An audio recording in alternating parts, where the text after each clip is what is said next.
insatisfação de vários setores da sociedade civil é muito alto, né? Então, esse é um país violento. É difícil a gente ter uma polícia tão melhor do que nós temos, infelizmente. É contra o aumento das passagens, bota a cara o Eduardo Paes pintado de Coringa. Eu falei, se o Eduardo Paes é o Coringa, amigo, eu sou o Batman. Jovens que cresceram em abrigos cobram agora na justiça uma resposta e uma indenização por terem perdido a chance de ter uma família. Iniciativas como essas já aconteceram em alguns locais, mas ainda são raras.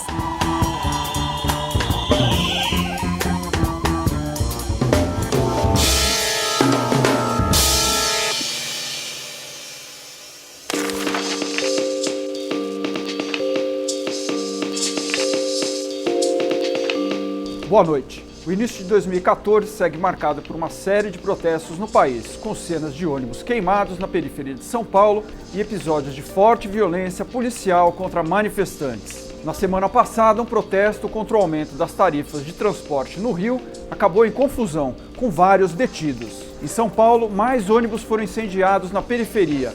A média já é de mais de um coletivo destruído por dia em janeiro. A polícia tem agido com violência, em alguns casos agredindo brutalmente os manifestantes.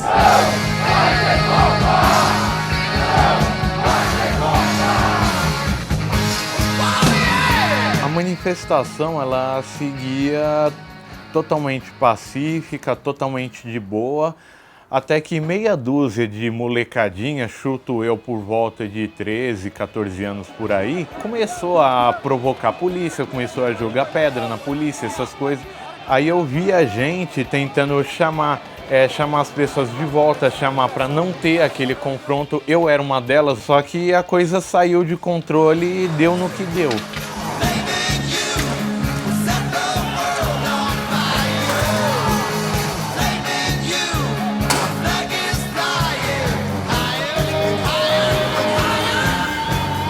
Olha, eu acho que é importante entender que o nível de insatisfação de vários setores da sociedade civil é muito alto, né? Quer dizer, haja visto o que aconteceu em junho com aquelas manifestações com mais de 1,5 milhão de pessoas na rua, né? Então seria a ilusão imaginar que essa insatisfação se dissolveria, sabe, quase que do nada, já que as ações do governo, que tendo em vista dar resposta um pouco às questões que apareceram nessas manifestações, foi muito incipiente. Então acho que a tendência é você ter uma latência na vida social, onde a qualquer momento essas manifestações elas voltam de uma forma ou de outra, nem que seja através de algumas atitudes um pouco mais violentas, como a que a gente viu na última semana. A atuação desses grupos mais agressivos, o caso do Black Blocs e outras aderências aí, ela acaba enfraquecendo a parte mais legítima das manifestações. Essas grandes massas estão sendo intimidadas por esses grupos. Hoje há uma preocupação que existe das autoridades, da sociedade e tudo mais, é que isso, os grandes movimentos que a gente tinha, a minha filha foi numa dessas manifestações, por exemplo, deixa de ir porque começa a se tornar perigoso. Então o grande perigo que a gente tem é realmente chegar nesse momento da ditadura dessas minorias perigosas.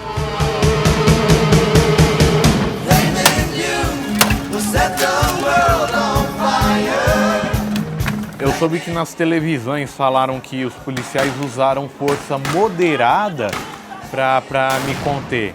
Só que é o seguinte, eu tive hematomas aqui nos 2 braços, hematomas nas costas também, e no rosto, que foi onde eles concentraram a maioria dos golpes. Tomei pontos aqui em cima da cabeça, no couro cabeludo, tomei pontos nos lábios aqui por fora e por dentro também. Tive fratura no nariz, tive fratura nos 2 maxilares e perdi 4 dentes até agora e corro o risco de perder mais, porque os outros dentes estão deslocados. Um desses dentes meu aqui era uma prótese dentária com um pino de titânio e a força moderada deles conseguiu dobrar esse pino de titânio num ângulo de 45 graus.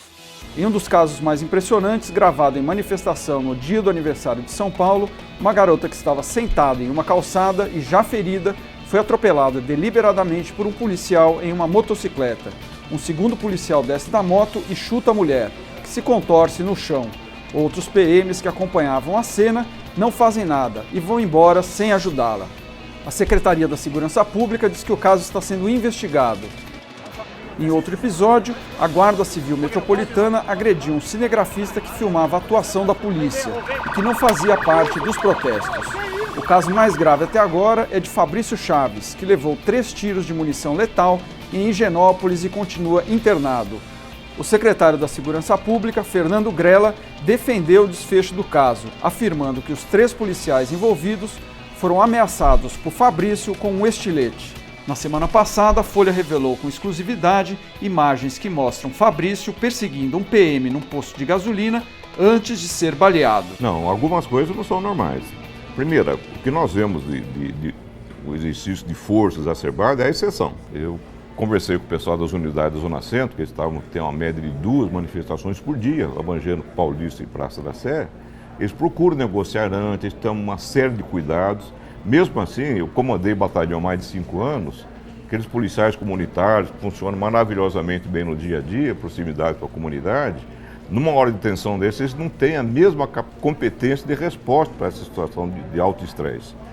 É muito diferente você segurar muitas vezes alguns indivíduos. Mas como é que o soldado vai para a rua com o comandante olhando para o soldado, vários sem identificação? Não, isso não pode acontecer. Mas acontece. Nós temos várias imagens que foram registradas de policiais militares na manifestação que não estão com uma identificação, como essa que o senhor está usando. Isso é normal que isso ocorra? Não. Várias imagens, não. Muitos policiais sem identificação. Não, não. Olha, eu vi acontecer uma vez, essa vez. Com certeza, quem deu essa ordem vai ser punido severamente. O ano passado, a PM teve uma média de 1 policial excluído da corporação por dia, porque a PM não tolera essas situações. A Polícia Militar ela está acostumada a cortar na própria carne. Se eu ter ideia, nós excluímos aí de 200 a 300 policiais anos por desvios de conduta perpetrados. O anonimato na Polícia Militar, e assim como nós gostaríamos que o fosse entre os manifestantes, não é benéfico para nenhuma das partes. Talvez exista uma distinção entre a visão que a polícia tem em relação a ela mesma e a visão que certos setores têm em relação à polícia. Por exemplo, quando o senhor fala exceção esses excessos, bem, tem vários setores da sociedade que acham que não é uma exceção, que na verdade é a norma, é quase a regra. Veja, até mesmo as Nações Unidas chegaram a fazer um estudo dizendo que a Polícia Militar deveria ser extinta no Brasil. Quer dizer, é claro que essas instituições elas podem se transformar, mas acho que seria importante a gente partir desse ponto, de que há um descolamento entre a polícia e vários setores da sociedade civil. Eu acho que é um débito muito grande nas costas da polícia. Primeiro que nós temos 2 polícias, né? A Polícia Militar. Precisaria reestruturar, reestruturar toda essa massa disforme que nós temos, chamando polícia nos estados. Mas uma outra questão que é importante é que a polícia ela vive uma realidade do ambiente do país. O Brasil é o 6º país mais violento do mundo. E a polícia, de maneira geral, sem especificar se é de São Paulo ou de outro lugar, ela faz parte desse conjunto descontrolado de violência do país que nós não temos solução até agora. Então, esse é um país violento, é difícil a gente ter uma polícia tão melhor do que nós temos, infelizmente. Não que a polícia não venha se esforçando. O ano passado, a PM registrou 559 manifestações, 124 reintegrações de posse.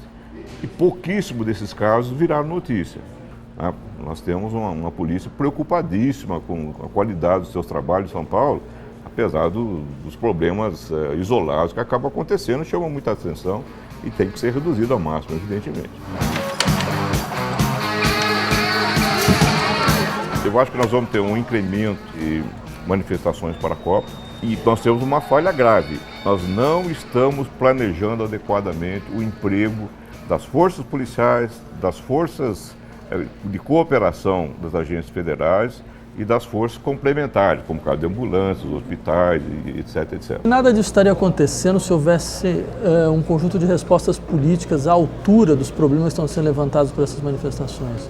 Como não há, quer dizer, o que resta é ficar tentando fazer essas mediações em cima de manifestações que são cada vez mais incontroláveis. Quer dizer, há um outro tipo de resposta que não está no universo das ações até agora.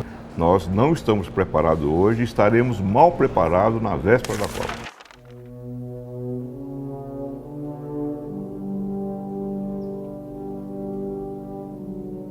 2014 é o que mais tem, vai ter mais protesto, né?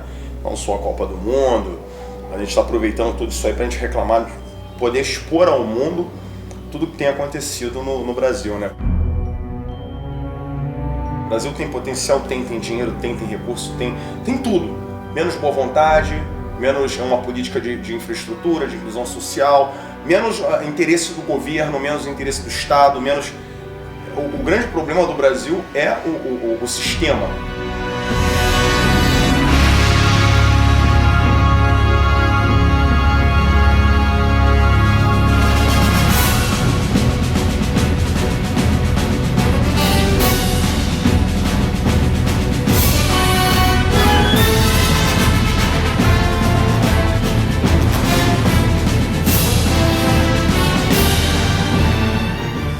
Protesto, né, que eu participei, que foi aquele de 1 milhão, eu pensei, bem, eu quero ir, mas eu quero fazer algo diferente. Eu não quero ser só mais um na multidão. Entendeu? Eu quero fazer algo para realmente destacar, para chamar a atenção. E qual foi a ideia? Por que o Batman? Cara, na manifestação dos 20 centavos, eles que me deram a ideia, que botaram lá a capa do Facebook, contra o aumento das passagens, bota a cara o Eduardo Paes pintado de Coringa. Eu falei, se o Eduardo Paes é o Coringa, amigo, eu sou o Batman.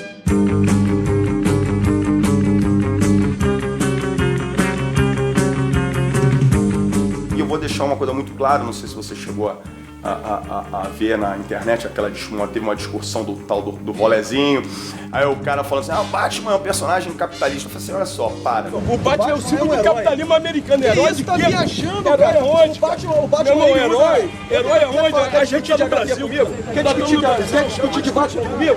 Existe um plano, sim, pode botar aí. Existe um plano de ocupação comunista, totalitarista no país. Será que ninguém vê isso? Um plano de ocupação comunista. Eu falei, era um ato simbólico contra o preconceito, contra a discriminação, contra o contraste social. A crítica desse ato do rolezinho era uma crítica, não era contra os moradores do Leblon. Era uma crítica contra o Estado. Era primeiro para mostrar que existe uma desigualdade social muito grande. Em primeiro lugar, existe a discriminação, sim. Existe o preconceito, sim. Entrei na feira da fruta pra ver o que a feira da fruta tem. Tinha laranja.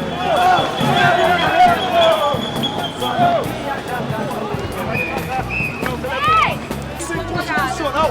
É crime contra a democracia! Isso é um crime contra a democracia! O que a feira da fruta tem. Tinha laranja, morango e banana. Viva a liberdade e a democracia! Viva a liberdade! Máscara é uma lei estadual, é um decreto estadual que não pode utilizar durante a manifestação. A gente só está pedindo que retire, só isso. A polícia quis me deter, mesmo sabendo quem eu sou, mesmo a minha identidade revelada a todos, eles me deteram. Mas houve uma negociação e me liberaram. O Rio de Janeiro, eu costumo dizer que o Rio de Janeiro está sofrendo um grande momento de caos. O sistema rodoviário é ruim, o sistema ferroviário está totalmente caótico, não é à toa que a gente vai brigar hoje, a gente vai da Candelária até a Central na Supervia para brigar.